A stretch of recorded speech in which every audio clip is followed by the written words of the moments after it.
Alright, let's go! For today's video, kakain tayo ng salmon sashimi with solid na wasabi, yung maiiyak ka na lang, boy! Lalagyan pa natin yan ng QP Japanese mayo. Sabayan pa naman ng Red Horse. Solid pulutan! Alright!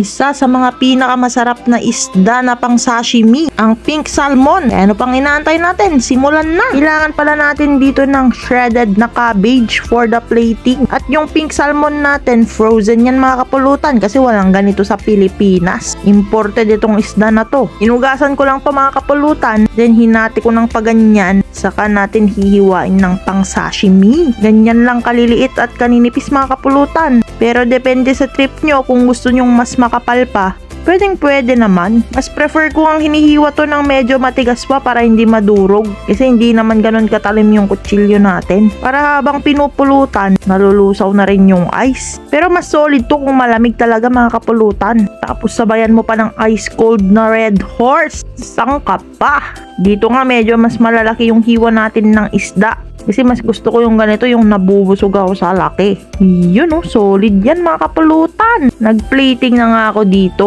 Yung isang layer nga i-arrange natin ng flat. Hindi ikaw yung flat ito char! Ipapahiga lang natin ng maganyan mga kapulutan kasi lalagyan natin yan mamaya ng special na kipay, QP, basta yun. Prepare ko na rin yung sausawan natin na kikuman with calamansi and wasabi at Red Horse beer. At yan na yung sinasabi kong kipay mga kapulutan, QP, basta yun, bahala ka na. Basta Japanese mayo. Subukan nyo rin to pag mag pink salmon sashimi kayo mga kapulutan, napaka solid yung lasa nya. Yung iba naglalagay pa ng sriracha pero ako kasi meron ng wasabi, kaya goods na yan. Yan oh boy, solid! Habang ine-edit ko na naman to, natatakam na naman ako boy. Kaya subukan nyo to mga kapulutan, napakasarap. At sa masarap na pulutan, dapat masarap na pantulak, RH Beer Extra Strong. Alright. Manamis-namis nga talaga itong isda na to. Tapos dagdagan mo pa ng wasabi at sausaw sa kikuman, ay grabe. Lasang heaven. Yun oh, bibira nga lang ako makakain ng ganitong isda kasi napakamahal. Rinigaluhan nga lang ako nito kasi birthday ko last week.